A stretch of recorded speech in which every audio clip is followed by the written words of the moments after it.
get that up. Okay, so here is an SAT prep question. You might see it says, which of the following is equivalent to the above expression? So I did post something similar to this on my social channels today. You're gonna see a lot more of that if you're following me there on Instagram.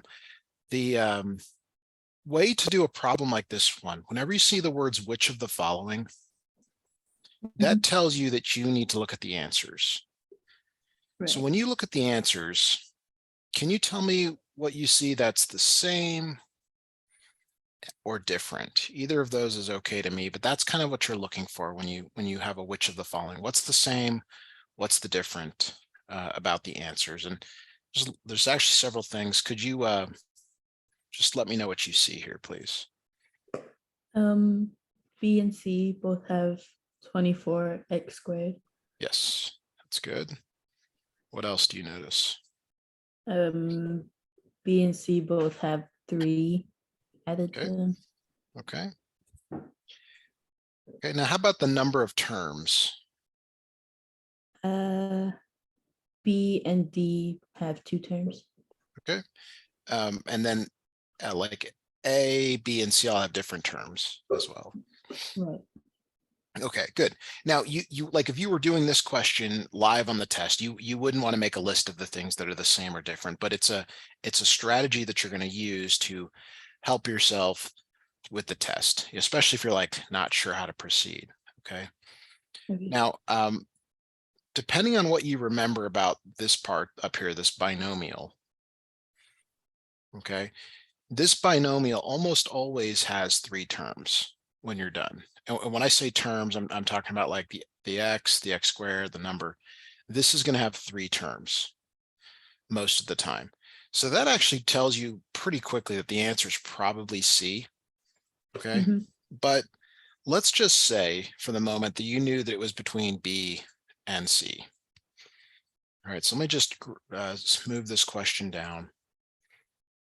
And let's say we're like, okay, we think it's between B and C. So the only difference between them is this 18x. So the 18x comes from the outer and the inner. If you remember FOIL from last year. Yeah, right. So 2x times 1 plus 4x times 1. What does that equal?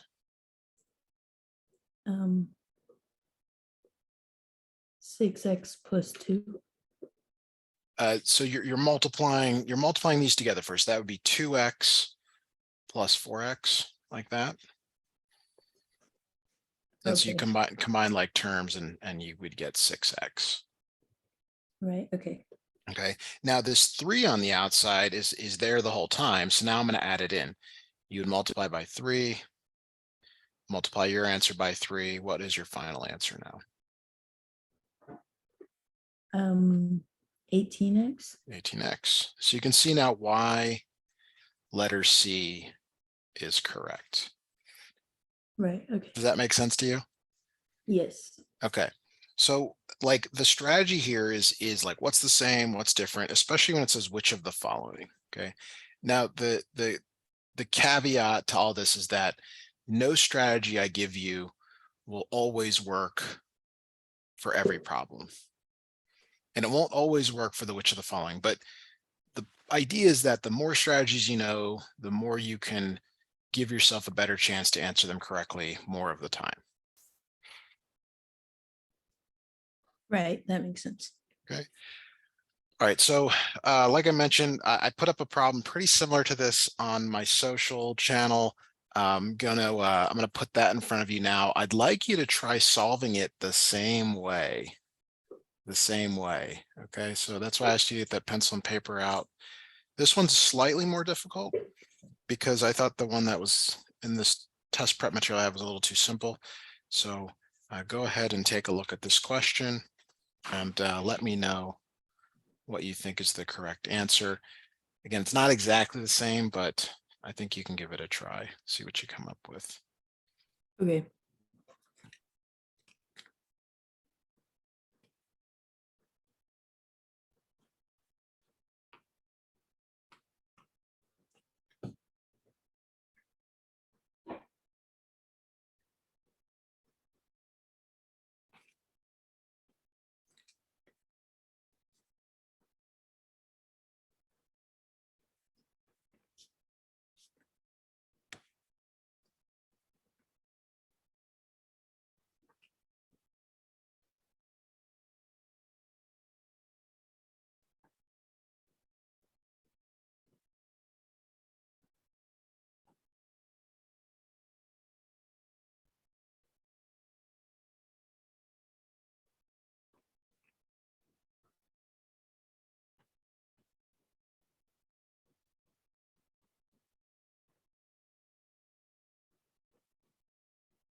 How are you doing on this one? I'm kind of confused on where to start. I did Okay. one, but I messed it up. It's okay. So the practice here, we're practicing because we want to get better. Let's do the same thing we did before. I'm just going to write out the two words, same, different. When you look at the answers, can you tell me what's the same or what's the different about them? They all have 24x squared, Okay. What else do you see? and then they either have +4 or +1. That's right. And some of them even have this 20x in there, right? Right. So the idea here is that if you are careful with your FOIL, meaning you don't have to do it all, you can actually figure out two of the answers that are correct, and maybe even the third. Okay. So what it sounds like maybe FOIL is something you haven't seen in a while. So we're going to come back to this question. We will answer it, but let's just do some FOIL first. Let's Okay. do x minus 3 times x plus 2. Now, when I say FOIL, there are four multiplications that you're going to do. First, going to do x times x. That's the f part. Right. Plus, it's always plus, and then you're going to do the outer. So that's the x times the 2. Now it's positive 2. The sign or operator always goes with it. Plus the inner, so that's minus 3 times x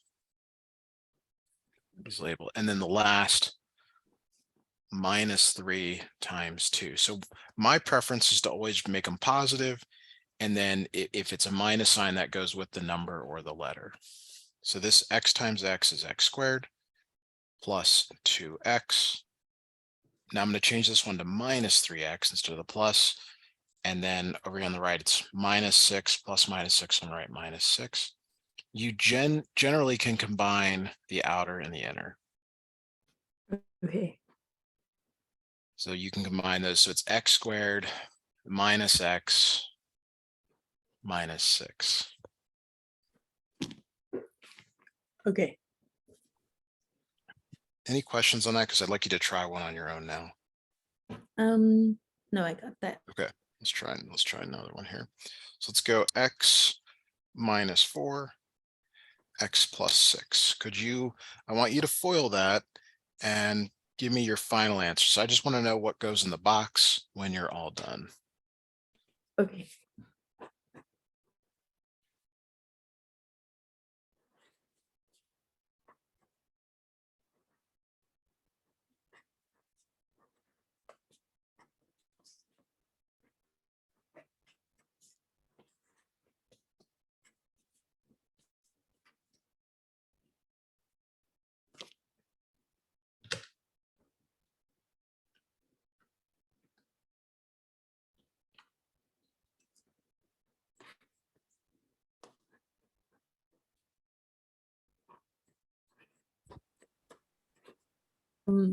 X squared plus 2x minus 2. So you're very close. That last one, you're multiplying. You're multiplying minus 4 times 6. Multiplying, not adding. Yeah, Minus 24. minus 24. Good. Okay, very good. So let's have you try one more here. Let's go x minus 2, x plus 7. Again, if you could just give me that final answer when you're all done, then we'll increase the difficulty on this a little Okay. bit.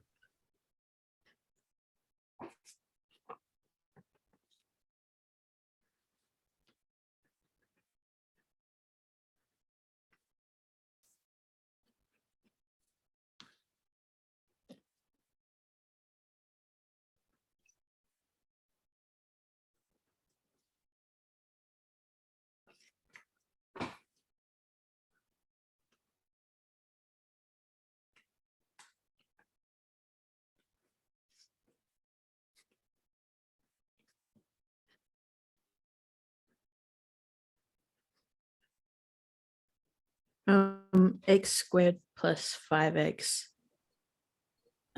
plus 5. Oh, wait. X squared plus 5x plus 14. So this 2 is really negative. So that's going to change your answer to minus 14. Okay. Got it. So if you're not doing this part, and it is important, it's good to show every single multiplication, at least until you get fast. And this last one, are you writing it down, or are you just calculating it wrong? Or you not? I guess the question is like, are you calculating it wrong, or are you writing down something different than this? I didn't write down like the x times x. I just wrote like x squared. Okay, and that's fine. You can write x squared, but you got to get the signs right. Okay, so what we're moving up to, what we're building up to, is a problem like the following, where it's like 2 times 2x minus 1 plus 1 times 3x plus 1. Actually, let's do this. We'll leave that on the outside. We're moving up to a problem like this one, where you have to FOIL. So what is 2x times 3x? Can you tell me that? 6x squared. Perfect. And then 2x times 1. 2x. 2x, and then 1 times 3x. 3x. 3x, and then 1 times 1. 1. Good. Okay, so this is now 6x squared plus 5x plus 1. But what I was about to show you, and I didn't get there, is what if you put a number out in front? So when you get a number out in front, you want to wait until the end to calculate it. Mhm. So now you distribute that to all 3 terms here. Okay.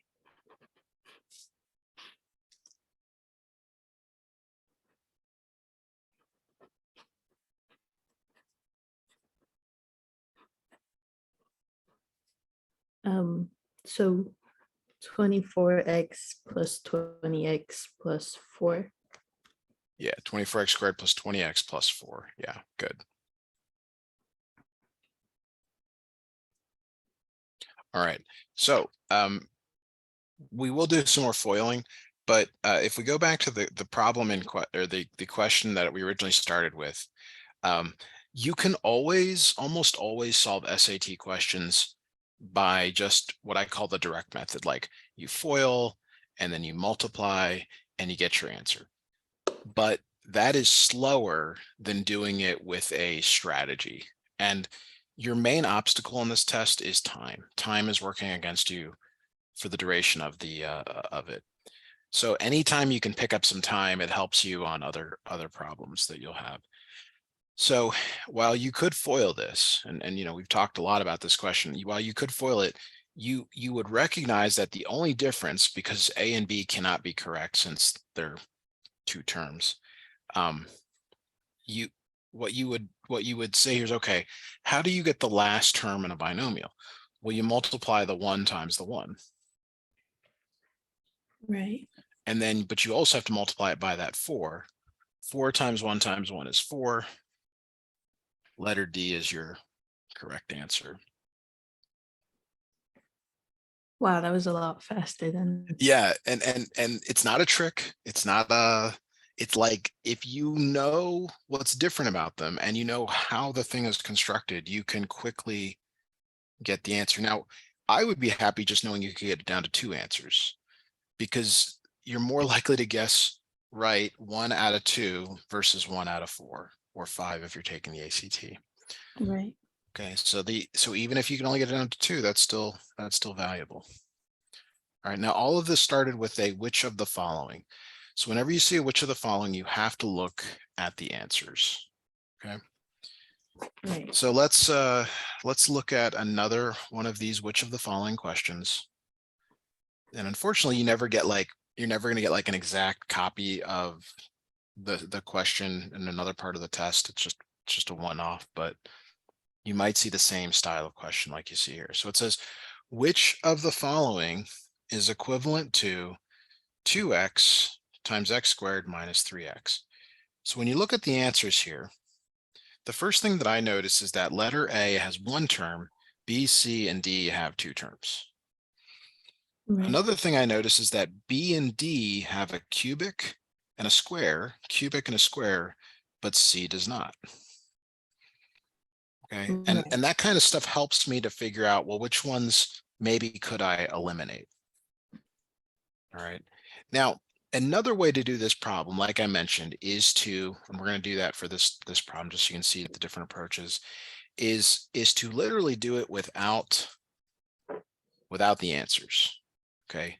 Like if you can imagine covering up the answers with your hand and saying, okay, I'm just going to work this problem out without looking at the answers.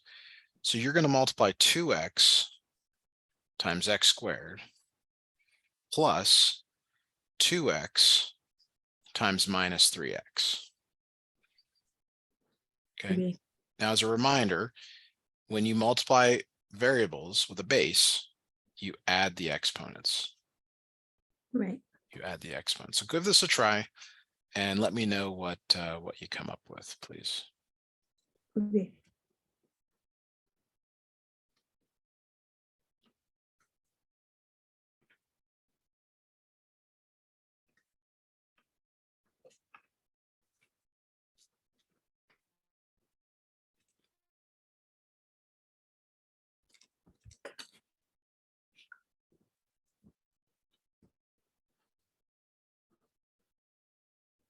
Um, 2x cubed plus, or no, 2x cubed minus 6x squared. Very good.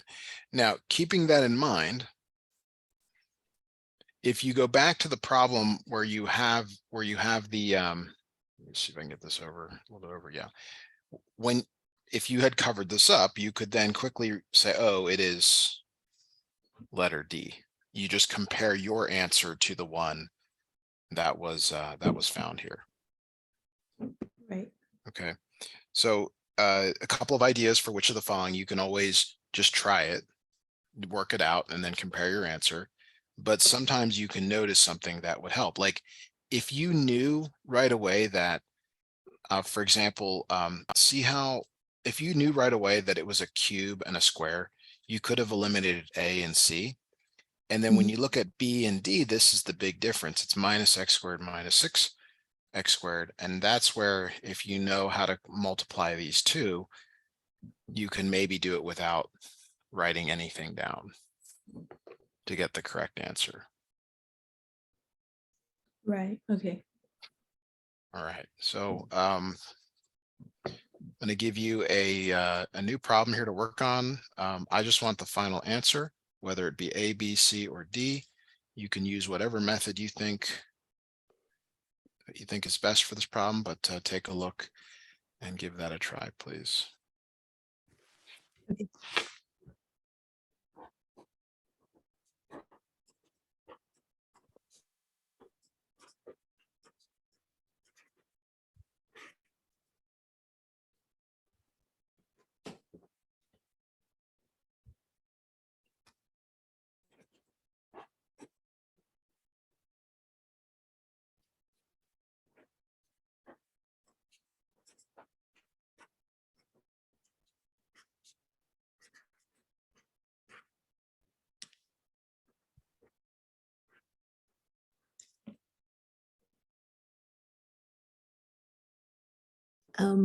Letter B.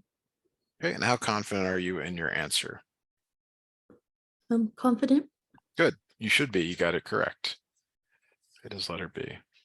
Now, what method did you use? Did you just distribute in and compare your answer, or did you try to compare the answers and find one that stood out to look for? I just distributed. Okay, good. All right.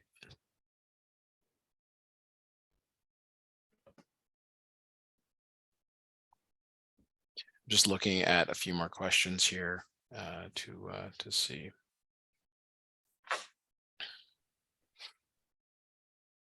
What we can do. Okay, let's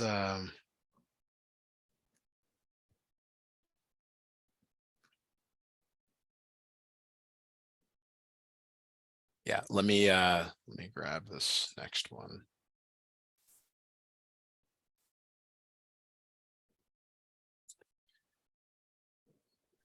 Okay, so here is a much more complicated question than what we've been looking at up until now, but we can use some of the same strategies that we've been talking about here. So when you look at a problem like this one, this thing up here, ax plus 3, 5x squared minus bx plus 4 equals this. It looks very complicated to start. And it even says, so it says the equation above is true for all x where a and b are constants. And you're like, but I don't know a and b. And then they ask you, not just for a and b, they want to know what is a times b. Okay. Now, what you could do is you could take ax and multiply it by 5x squared times bx times 4, 3 times this, 3 times this, and 3 times this. And you could write all that out and compare it to the thing on the right. Right. Okay. Like, can you see how 3 times 4 gets you to 12? Yes. Good. The thing is, though, is that there's probably a coefficient in here that actually is a times b. Like, you don't have to just find a and you don't have to just find b. And you might be, well, what does he mean by that? Well, notice when you take ax and multiply it by bx, what is ax times minus bx? Minus ab x squared. Okay. And next thing is there anything else that multiplies? This is where you got to be careful. Is there anything else that multiplies together to give you an x squared when you multiply here?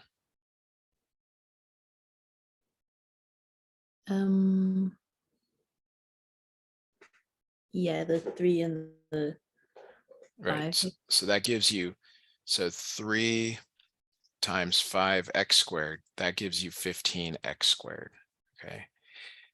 Now, if you put these next to each other and just kind of rearrange a little bit, so it's 15x squared minus abx squared, and you factor out the x squared. Okay. You compare that to this one on the right. This is equal to minus 9x squared. And what you're supposed to see is that, okay, since the x squareds are the same, 15 minus ab must equal minus 9. Okay, so this is a little bit more of an advanced strategy, but not only are you not solving for just the letter, you're solving for a product. So you're literally solving for this a times b, which may be a little weird, but it's something that you do see in this test. So if you subtract 15 from both sides, you get minus ab equals minus 24. Divide by -1, divide by -1, and ab equals 24. Yeah. Okay. But because the problem so that's not important, but because the problem asked for a times b, you only look for the ones that have an a in it. Okay. So we're going to look at this problem in a little bit different light here. So I'm going to just do a couple of edits here. Actually, that's fine. We can do that. So we're going to look at the problem one more time, but we're going to solve for a different variable. Okay. So let's just say it wanted the value of a. Okay.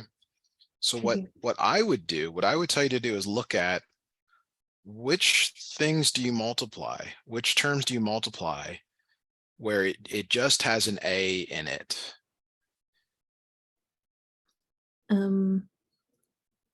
Ax times 5x squared. Yeah, so see how if you multiply those together, you get 5ax cubed. And furthermore, there's only one way to get x cubed. Like, you don't have to combine any other terms. like there's no other way to get an x cubed because you got an x times an x squared. That's it. So you set that equal to 20x cubed. Okay, so could you try solving this for a now for me, or just telling me the answer if you see it? 4. A is A. 4. A is 4, perfect. Now let's say you wanted to just solve for b. Okay, so let me do the same thing here. Let's say we just wanted to solve for b. This one's a little harder because you're looking now at this minus bx, and you got to be careful what you combine it with. Okay. So for example, if you combine it with the 3, okay, you get minus 3bx, but is that the only x term? Like, and the answer is no, because you can also do ax times 4. So you Right. have to, and then that's 4ax. Okay, which is okay because they both have x in there. So you have x, you can factor out of both, and you get minus 3b plus 4. And this is what you can set equal to minus 2x. I'm sorry, 4a. Now, because we have already found a from the previous problem, we know that a is 4, we can actually do this. Okay, so let's carry this through. Minus 3b plus 4a equals minus 2. A is really 4. Mm-hmm. So that's 16. Subtract 16 from both sides. You get minus 18. Divide by minus 3. B is 6.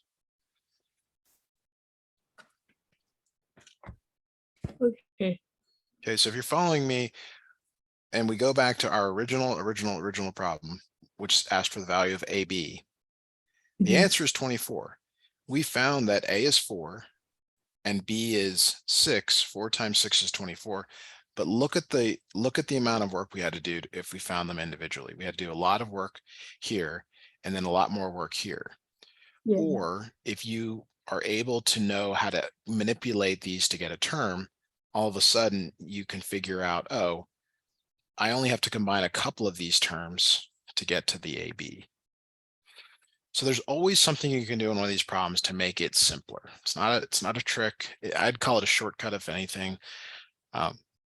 So just keep that in mind when you're working on this. Okay, we're going to switch to another topic. Whenever we do these prep lessons, I like to always give you at least 2 topics throughout the lesson just to see where you're at here. You do see a lot of questions that are written in the style of which of the following. Okay, so before you read this question, I want us to just focus in on the which of the following. And I want you to look at the equations first, these 4 equations down here. Tell me again what you see that's the same, different. Let me know what you see here. They're all they all have 50 in them. Okay, that's true. What else? C and D both have ×2 and an exponent. Say that one more time. C and D have ×2 and then an exponent. Yeah, yes, that's what I heard. Hang on just a second. I apologize if you're hearing that. Okay. Okay, I'm back. All right. So one of the things that I was hoping you might tell me, how do you know what type of equation these first 2 are? No. Okay, these are lines. Lines. Okay, so they're straight lines. The second 2 are actually exponentials. Okay. Have you seen that before? Yes. Okay, so sometimes you can, by looking at the answers and seeing what's the same, what's different, you can get it down to 2 like two sets of answers. Like, okay, if it's a line, it's this. If an exponential, it's this. Let's look at, now let's go back and I should read the question. A biology class at Central High School predicted that a local population of animals will double in size every 12 years. Okay, now that's key. If something Right. doubles in size every 12 years, do you recall whether that is linear or exponential? And that doubles the key word there.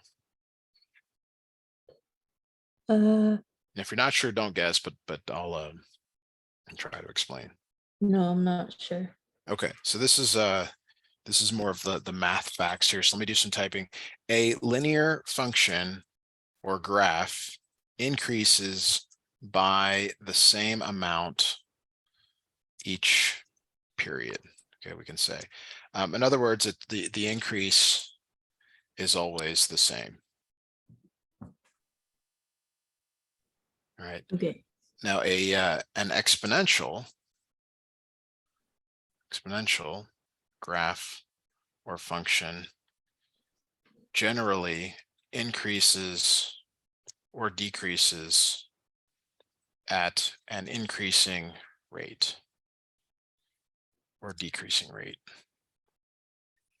So what this means, if it maybe to be more clear, is that you see that it will increase more rapidly or decrease more rapidly. And if that's still not clear, which now that I think about the words, it may not be all that clear. The linear one that goes up or down by the same amount, nice and smooth. The exponential rapidly increases, or you go the other way, or rapidly decreases. Okay. Okay. So if we go back to our problem here, if it said that the local population of animals will go down by the same amount every 12 years, then it would be linear. But because it says it, or goes up by the same amount every 12 years, but because it says will double is an exponential word. If Okay. it said like cut in half, that's exponential. If it said triples, whatever, some word like that, it's gonna always be an exponential. So that means we can get rid of two answers. And that's good, because if you can get it down to two answers, that's better than not. Let's keep reading here. So let me go back. It says a biology class at Central High School predicted that a local population of animals will double in size every 12 years. The population at the beginning of 2014 was estimated to be 50 animals. If P represents the population n years after 2014, then which of the following equations represents the class's model of population over time? Okay, so in 12 years, so in 2014, we know that the population is 50. 12 years later, 2026, it should be 100. Would you agree with that? Yes. Okay, but we're not putting 2026 or 2014 into the equation. We're putting n equals 12 into the equation. Now, this is not a calculator problem. So you'll see that one will make sense and one will not. Okay. Let's look at the top one here first. So the top one is 50 times 2 to the power of 12 times 22. So there's really implied parentheses up here, so you do the exponent first. So it's 50 times 2 to the 144 power. Mhm. And then on the bottom here, it's 50 times 2 to the power of 1. Can you tell me which of those gets you to 100? The bottom one. Yes, actually the top one, I don't know that we could ever calculate. Yeah. Now, this is not a calculator problem. So if you got to this step and you were like, well, I can't do it because I don't have a calculator, that means you've probably done something that you haven't allowed yourself the possibility that this could be done by hand, because you're either looking at one that wasn't supposed to be an answer, or you're missing something where it could be done without a calculator. Now, it might be in the calculator section, but most of the problems can actually be done without a calculator. Right. Okay. All right, so let's look at another question. All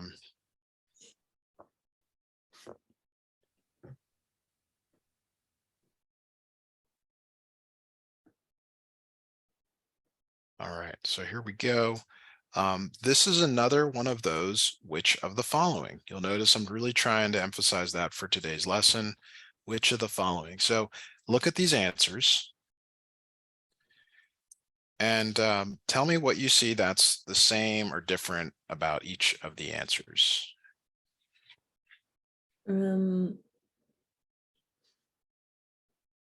The first two, it's either more or less $800.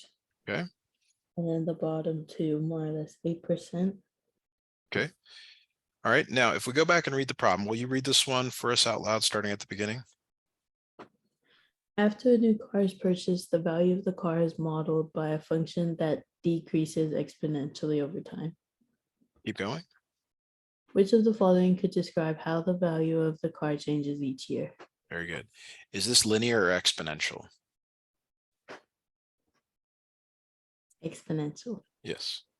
And it tells you, there's like, you don't have to infer anything. It tells you. Sometimes they do that. Now, what does this word decrease mean in terms of more or less? Less.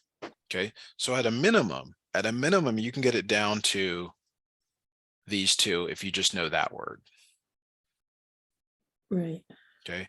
Now, exponential is a rate. You want to think of exponentials as rates.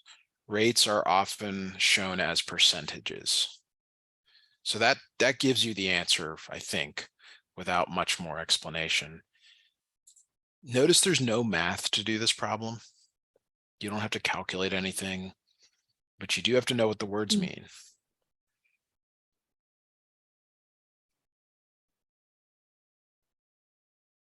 Okay, now we've done a couple of these which of the following questions. Can you tell me what the answer to this one was? D. What letter? D? And then actually I didn't write this one. This one was, what was the answer to this one? D. Okay, let's keep going here. So I didn't give you this one, so I won't be able to do that one. I didn't give you the multiple choice here. What was the answer to this one? What letter? E. B. And then this one ended up being D. And I think we even had one more that was D. Well, that was the one I made up. And this one was C. Which letter was the most common answer for a which of the following? D. D. Now, is that always true, do you think? Do you think D is always the answer to a which of the following?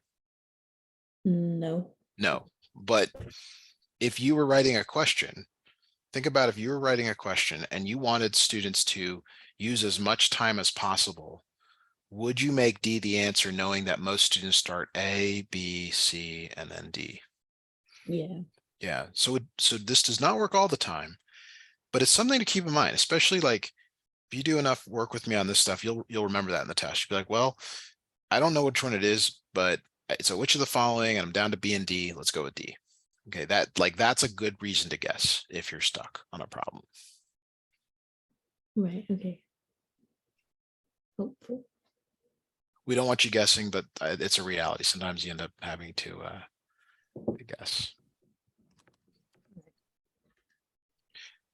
Okay, let's look at one more, at least one more. How do you feel about these story problems? Do you like them? Do you not like them? Not really. Not a big fan. Now, remind me, do you like to read or are you ambivalent about reading? I like reading, yeah, but not in math. Not in math. Okay. Reading is awesome. I hope you read the whole rest of your life. Okay, now here is yet another one of these, which of the following? Now, if you haven't noticed yet, I am always going to that last sentence, that last part of the prompt, okay? That always tells you what you're doing. Which of the following best describes how the amount of iodine 131 changes over time? Now, I want you to look at the answers and tell me again, same, different. What do you see when you look at just the answers down here? The first ones are linear and the last ones are exponential. Okay, and anything else you notice? And then there's A and C increase and B and D decrease. Good. Okay, now I want you to read the rest of this. I want you to go back to the beginning and read it. You can read it to yourself, but there's something in there that tells you that it's either an increasing or a decreasing or decreasing. I want you to tell me what that is when you read through it, please. Yeah.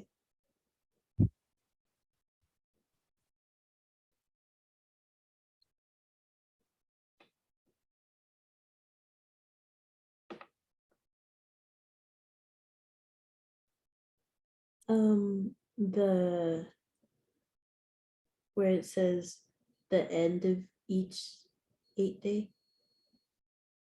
So the 8 days tells you it's just time. It could be 8 seconds, 8 years. The time does not tell you whether it's increasing or decreasing. That's I'm asking you. I'm sorry. Yeah, I'm asking to tell me which word or words tells you that it's an increase or a decrease problem, because that's easier to get it down to than the linear or the exponential.